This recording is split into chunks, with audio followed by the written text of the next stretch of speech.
Y si el pozo más oscuro en el que te han arrojado fuera, en realidad, el primer escalón de una escalera que conduce a un palacio, nos han enseñado a temer las pruebas, a huir del sufrimiento y a ver la traición como una herida mortal. Pero hay historias, tejidas en el telar del tiempo y la fe, que nos susurran una verdad diferente. Una verdad tan radical que puede cambiar la forma en que ves cada cicatriz de tu pasado y cada desafío de tu futuro. Esta es la historia de un joven soñador, vestido con los colores de la envidia, que fue vendido como esclavo por sus propios hermanos. Es la crónica de un hombre justo, olvidado en una mazmorra inmunda. Pero, sobre todo, es el manual de instrucciones de cómo Dios puede tomar las piezas rotas de una vida, las intenciones más malvadas del hombre, y construir con ellas un milagro de proporciones épicas. Prepárate, porque lo que estás a punto de escuchar no es solo un relato antiguo. Es un espejo. Y en él, podrías descubrir que tu propio desierto está a punto de florecer. Nuestra historia comienza en Canaán, en la compleja familia de Jacob. De sus 12 hijos, su corazón tenía un favorito indiscutible, José. Como prueba de este amor singular, Jacob le regaló una túnica de múltiples colores vibrantes, una prenda que gritaba «Este es el elegido». Para sus 10 hermanos mayores, esa túnica no era un regalo, era una provocación. Cada color era un recordatorio de su lugar secundario, y la semilla de la envidia comenzó a germinar en la oscuridad de sus corazones. Y para empeorar las cosas, llegaron los sueños. José, en su inocencia juvenil, compartió 2 visiones proféticas. En la primera, los manojos de trigo de sus hermanos se inclinaban ante el suyo. En la segunda, aún más grandiosa, el sol, la luna y 11 estrellas se postraban ante él. La implicación era clara y para ellos, insultante. ¿Acaso vas a reinar sobre nosotros?, le espetaron. Su envidia se transformó en un odio frío y calculador. En José ya no veían a un hermano, sino a un futuro tirano. La oportunidad para actuar llegó cuando Jacob envió a José a buscar a sus hermanos al campo. «Ahí viene el soñador», se dijeron con desprecio al verlo acercarse. Y en ese instante, nació un plan terrible: matarlo y arrojarlo a una cisterna. «Y entonces veremos en qué quedan sus sueños», murmuraron. El joven de 17 años caminaba, sin saberlo, directamente hacia la mayor traición de su vida. Cuando José llegó, la violencia estalló. Le arrancaron su preciada túnica y lo arrojaron a un pozo seco y oscuro. Sus gritos de pánico y súplica fueron respondidos con una indiferencia helada mientras sus hermanos se sentaban a comer. Fue Judá quien, al ver una caravana de mercaderes, propuso una alternativa: ¿qué ganamos con matarlo? Mejor vendámoslo. Y así lo hicieron. Por 20 piezas de plata, el precio de un esclavo, José fue sacado del pozo y entregado a extraños. Vio por última vez los rostros de su propia sangre, fríos y sin remordimiento, mientras la caravana lo arrastraba hacia un futuro aterrador en Egipto. Para sellar su engaño, los hermanos mancharon la túnica con sangre de cabrito y se la presentaron a su padre. El anciano Jacob, al reconocerla, se desgarró en un luto tan profundo que se negó a ser consolado, creyendo a su hijo amado devorado por una fiera. En el mercado de esclavos de Egipto, José fue comprado por Potifar, el capitán de la guardia del faraón. Podría haber sido el fin, pero aquí ocurre el primer gran giro, una frase que resonará a lo largo de su vida: «Pero el Señor estaba con José». Lejos de hundirse en la amargura, José sirvió con una integridad y diligencia tan excepcionales que todo lo que tocaba, prosperaba. Potifar vio esta bendición palpable y le confió la administración de toda su casa. Del pozo, José había ascendido a la gerencia del palacio. Pero el favor atrajo una atención peligrosa. La esposa de Potifar, cautivada por su apariencia, lo acosó día tras día. José se negó firmemente, no por miedo a ser descubierto, sino por lealtad a su amo terrenal y, sobre todo, a su Dios. Un día, ella lo agarró por la ropa, y él huyó, dejando su manto en sus manos. Humillada, ella usó el manto como falsa evidencia y lo acusó de haber intentado abusar de ella. La furia de Potifar fue inmediata. Sin juicio ni preguntas, José fue arrojado a la prisión del rey. De la cúspide de la confianza a la mazmorra más profunda. Parecía que su integridad no había servido de nada. En la prisión, un lugar donde la esperanza muere, José podría haberse quebrado. Pero una vez más, el Señor estaba con José. Su carácter, forjado en la adversidad, volvió a brillar. No se volvió cínico, sino que sirvió con la misma diligencia. Pronto, el jefe de la cárcel, al igual que Potifar, vio su fiabilidad y le encargó la administración de todos los prisioneros. Un prisionero se convirtió en el gerente de su propia prisión. Allí conoció al copero y al panadero del faraón, ambos caídos en desgracia. Una mañana, al verlos turbados, se enteró de que habían tenido sueños que nadie podía interpretar. Con humildad, José dijo: ¿No son de Dios las interpretaciones? Contádmelo. Al copero le predijo su restauración en 3 días. Al panadero, su ejecución. Y todo sucedió exactamente así. Antes de que el copero fuera liberado, José le hizo una única petición: acuérdate de mí y sácame de este lugar. Pero el copero, una vez restaurado a su puesto y comodidad, se olvidó por completo del joven hebreo.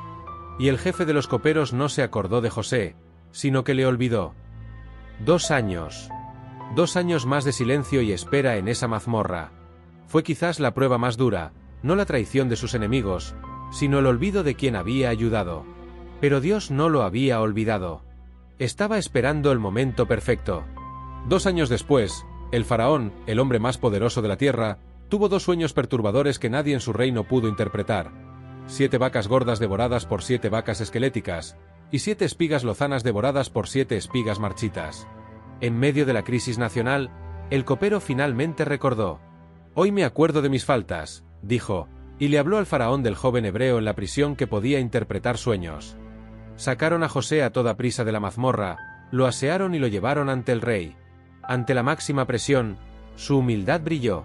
No está en mí, dijo José. Dios será el que dé respuesta propicia al faraón. Con una claridad asombrosa, interpretó los sueños. 7 años de abundancia sin precedentes serían seguidos por 7 años de una hambruna tan severa que borraría todo recuerdo de la prosperidad. Pero no se detuvo ahí. Le ofreció a Faraón un plan de acción brillante: nombrar a un hombre sabio para que almacenara una 1/5 parte de la cosecha durante los años buenos. Faraón y su corte quedaron maravillados. ¿Acaso hallaremos a otro hombre como este, en quien esté el Espíritu de Dios?, preguntó el rey. Y dirigiéndose a José, declaró: Tú estarás sobre mi casa, y por tu palabra se gobernará todo mi pueblo. En una sola mañana, José pasó de prisionero olvidado a primer ministro de Egipto. El soñador despreciado se había convertido en el salvador de la nación. Llegó la hambruna, y tal como se predijo, fue devastadora. Pero Egipto tenía pan. Y de todas las tierras, la gente venía a comprar grano, incluida una delegación de 10 hombres de Canaán. Un día, mientras supervisaba la venta, José levantó la vista y los vio. Eran sus hermanos, inclinándose ante él, desesperados y sin reconocerlo. Pero él sí los reconoció. El poder para vengarse era absoluto, pero José, forjado en el fuego, era un hombre diferente. Decidió probarlos para ver si sus corazones habían cambiado. Los acusó de ser espías, tomó a Simeón como rehén y les exigió que trajeran a su hermano menor, Benjamín, para probar su historia. Los hermanos, creyendo que no los entendía, confesaron su culpa en hebreo: verdaderamente hemos pecado contra nuestro hermano. Vimos la angustia de su alma cuando nos rogaba, y no le escuchamos. Al oír esto, José tuvo que apartarse para llorar. El hambre obligó a Jacob a ceder y enviar a Benjamín, bajo la fianza personal de Judá, el mismo que había propuesto vender a José. En su segundo encuentro, José preparó la prueba final, escondió su copa de plata personal en el saco de Benjamín y los acusó de robo. Cuando la copa fue encontrada, los hermanos, desolados, fueron llevados de vuelta. Fue entonces cuando Judá dio un paso al frente y pronunció un discurso conmovedor, ofreciéndose a sí mismo como esclavo en lugar de Benjamín para no matar de pena a su anciano padre. Ese sacrificio fue la prueba que José esperaba. Ya no pudo contenerse. Desalojó la sala y, a solas con sus hermanos, rompió a llorar. «Yo soy José», logró decir entre sollozos. El terror paralizó a los hermanos. Pero las siguientes palabras no fueron de venganza, sino de una gracia asombrosa. «No os entristezcáis», les dijo, «porque para preservación de vida me envió Dios delante de vosotros». Y entonces pronunció la frase que lo explica todo, el núcleo de su fe y de su historia: «Vosotros pensasteis mal contra mí, mas Dios lo encaminó a bien, para hacer lo que vemos hoy, para mantener en vida a mucho pueblo». Lo que comenzó con odio, terminó en reconciliación. Lo que intentó destruir un sueño, Dios lo usó para cumplirlo de una manera inimaginable. Y aquí es donde esta historia antigua nos habla directamente hoy. Todos tenemos nuestros pozos y prisiones, traiciones, pérdidas, injusticias. La historia de José es un mapa que nos enseña que nuestro carácter se forja en la presión, no en la comodidad. que la fidelidad en la oscuridad es el entrenamiento para nuestra misión, y que incluso cuando los hombres nos olvidan, Dios tiene un plan perfectamente orquestado. Nos da el poder de reinterpretar nuestro pasado, no para excusar el mal, sino para liberar nuestro futuro, confiando en que un autor más grande está escribiendo nuestra historia. Vosotros pensasteis mal contra mí, mas Dios lo encaminó a bien. Que esa frase resuene en tu espíritu. Que sea un bálsamo para tus heridas y una luz en tu oscuridad. Tu pozo puede ser el comienzo de tu propósito. Tu prisión puede ser tu campo de entrenamiento. Y la traición que casi te destruye, puede ser la misma herramienta que Dios use para elevarte, y a través de ti, dar vida a muchos otros. Si esta historia de fe, resiliencia y redención increíble ha tocado tu corazón, si te ha hecho pensar en tu propia vida de una manera nueva, si anhelas encontrar el propósito divino incluso en medio de las pruebas más duras, entonces no estás aquí por casualidad. Has encontrado tu hogar. Te invito a que te unas a nuestra comunidad aquí, en el Rincón de la Fe. Este no es solo un canal de YouTube, es un espacio donde exploramos juntos estas verdades transformadoras, donde buscamos la luz en la oscuridad y encontramos la esperanza en las historias que han dado forma a la humanidad. Suscríbete ahora mismo y activa la campanita para no perderte ni un solo vídeo como este. Cada semana, profundizamos en narrativas que inspiran, que desafían y que nos recuerdan que no estamos solos en nuestro viaje.